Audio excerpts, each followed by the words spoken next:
नमस्कार दोस्तों, welcome back to science of us. एक और शानदार वैकेंसी में लेके आया हूँ जिसका जो डेजिग्नेशन आपका रहने वाला है वो है डेमोस्ट्रेटर कम रेजिडेंट का। मतलब कि वही बात है, नर्सिंग ट्यूटर का ही ये है, लेकिन यहाँ पर स्पेसिफिकली इस इंस्टीट्यूट में उस पोस्ट को क्या बोलते हैं, डेमोस्ट्रेटर बोलते हैं। रिक्रूटमेंट पे अपन सीधे जाते हैं। और उससे पहले मैं आपको कह दूँ कि एक बार चैनल को लाइक एंड शेयर सब्सक्राइब कर दें, क्योंकि 2-3 वैकेंसी की पोस्ट मैं डाल चुका हूँ और आने वाले टाइम पर मैं आपको वापस से अलर्ट देते रहूँगा।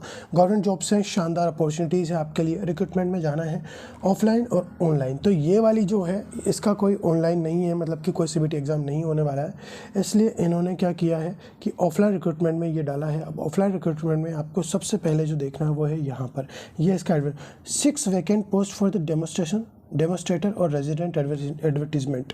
तो ये आपका एडवर्टीजमेंट है। देखो, यूपी यूएमएस का है, Uttar Pradesh university of medical sciences. Demonstrator के लिए यह L10 वही सेंट्रल गवर्नमेंट की वैकेंसी जो कि एम्स में जो ये पे स्केल देते हैं वही है, यहाँ पर ऑफर कर रहे हैं आपको, मतलब कि 56,100 रुपये। अब ये आपकी बेसिक सैलरी अगर ये बताते हैं तो इसका DA आप जोड़ लो 50%, ठीक है, और HRA जोड़ लो आप 20%, और ये सब मिला के ये सैलरी मैं कहता हूँ कि 1,20-1,30 के आसपास जानी ही जानी है आपकी। नर्सिंग ऑफिसर से बहुत ही ज़्यादा अच्छी और बहुत ही हैंडसम सैलरी है। ऊपर से वर्कलोड का कोई चक्कर नहीं, क्योंकि नर्सिंग ट्यूटर की वैकेंसी में आपको जो है हॉस्पिटल में मल्टीपल शिफ्ट्स में काम करने से मतलब आराम मिल जाता है, ऐसा कुछ नहीं करना पड़ता इनमें। तो अपन देखते हैं सीधे सीधे कि डेमोस्ट्रेटर की ये पोस्ट है। स्केल अपन ने देख लिया। एज एक मेन फैक्टर है कि 40 वर्ष तक आप जो है अधिकतम अपर एज लिमिट है यहाँ पर 40 ईयर्स दे रखी है। 6 पोस्ट है, 2 जनरल की पोस्ट है। मेरे को लगता है अदर स्टेट वाले यहाँ पर जनरल में आएंगे। OBC की 2 पोस्ट है, EWS की 1 और SC की 1 पोस्ट है। अब आपके पास क्या होना चाहिए, INC से मान्यता प्राप्त संस्थान से मतलब MSc नर्सिंग होना चाहिए, मतलब आपका जो है एफिलेटेड होना चाहिए INC से, आपका कॉलेज जहाँ से आपने MSc नर्सिंग करी है ना, या फिर इंडियन नर्सिंग काउंसिल से मान्यता प्राप्त संस्था से BSc या फिर पोस्ट बेसिक।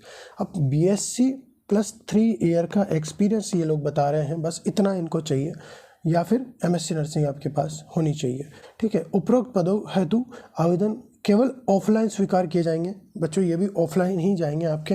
और इस साइट पे इनका फॉर्म जो है, आवेदन पत्र मतलब कि एप्लीकेशन फॉर्म जो आपको भर के भेजना है वो उपलब्ध है। शुल्क कितनी है, 2,000 रुपये है।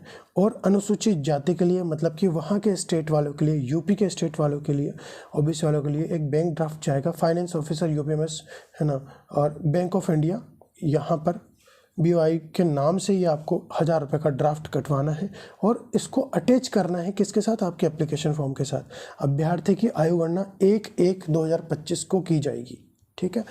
1/1 मतलब जनवरी से तक ही माना जाएगा, मतलब उसकी जो एज है।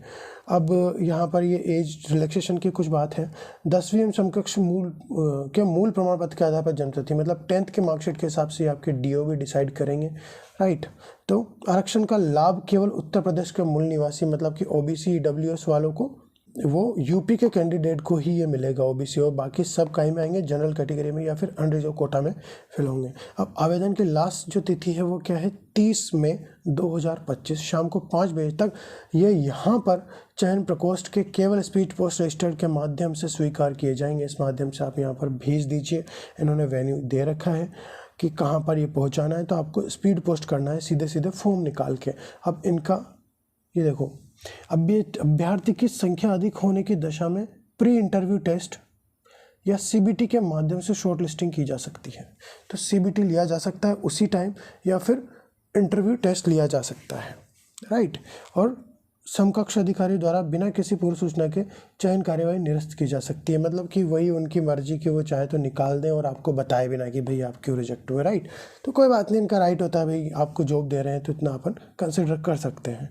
तो ये विज्ञप्ति का नंबर है और वही आपको एप्लीकेशन फॉर्म भेजना है। अब मैं आपको बता देता हूँ कि एप्लीकेशन फॉर्म कैसा है और इसमें क्या क्या भरने हैं। अब एप्लीकेशन फॉर्म में उत्तर Pradesh university of medical sciences ये इन्हें लिख रखा है यहाँ पर। Application duly filled by candidate in block letters में था, वो कैपिटल लेटर में। जिस पोस्ट के लिए आप अप्लाई कर रहे हैं, यहाँ पर डेमोस्ट्रेटर था उसका नाम, वो वहाँ से आप देख के डाल सकते हैं। एडवर्टीजमेंट का नंबर दे रखा है, जिस डेट को आप ये फॉर्म भर रहे हैं वो डेट आपको डालनी है।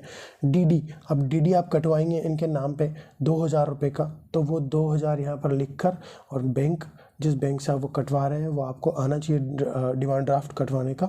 आपका नाम, फादर्स नेम, एक्चुअल कैटेगरी, और जिस कैटेगरी से आप अप्लाई कर रहे हैं वो सब आपको डालना है। परमानेंट एड्रेस, ये सब चीज़ें आपको डालनी है। कोरस्पॉन्डिंग एड्रेस, इस तरह की कई सारी चीज़ें आपको डालनी है, राइट। तो कॉन्टैक्ट नंबर वगैरह, और अब आपका वही सेम पैटर्न रहने वाला है कि क्या क्वालिफिकेशन है। एक्सपीरियंस में वही प्लीज़ अटैच फोटोकॉपीज़, यहाँ पर टीचिंग एक्सपीरियंस की आपको फोटोकॉपीज़ भी लगानी है, और जिस इंस्टीट्यूट में आपने पढ़ा है वहाँ का नाम, जिस डिपार्टमेंट में आपने पढ़ा है वहाँ का नाम, और कब से कब तक, और ईयर, और उसमें कि भाई कितने दिन का आपका एक्सपीरियंस हो गया, 1 साल, 1 महीना, 2 दिन, तो ये सब आप डाल सकते हैं। डेजिग्नेशन, जैसे कि आपने नर्सिंग ट्यूटर से स्टार्ट किया होगा, फिर आप नर्सिंग लेक्चरर बने होंगे, हाँ, फिर उसके बाद असिस्टेंट प्रोफेसर, और इस तरह की जो चीज़ें हैं, आपका डेजिग्नेशन टाइम टू टाइम अगर चेंज होता रहा है तो वो आपको डालना है। उसके बाद यहाँ पर प्रेजेंट एम्प्लॉयमेंट, तो यहाँ पर आपको आपका करंट एम्प्लॉयमेंट डालना है, और आपकी एनुअल पे, मतलब कि साल भर में आपको कितना मिलता है वो डालना है। अंडरटेकिंग वही सिग्नेचर मार के, और आप इसको वही एनवलप में डाल के और सीधा उड़ा सकते हैं इटावा के लिए, राइट। आई होप ये वीडियो आपके लिए काफ़ी हेल्पफुल रहा होगा, और ऐसे ही और अपडेट्स के लिए और ख़तरनाक वैकेंसीज़ के लिए काइंडली सब्सक्राइब करें मेरे चैनल को, और प्लीज़ लाइक करें, सपोर्ट बनाए रखें और शेयर करें। Thank you very much to be with me throughout the video.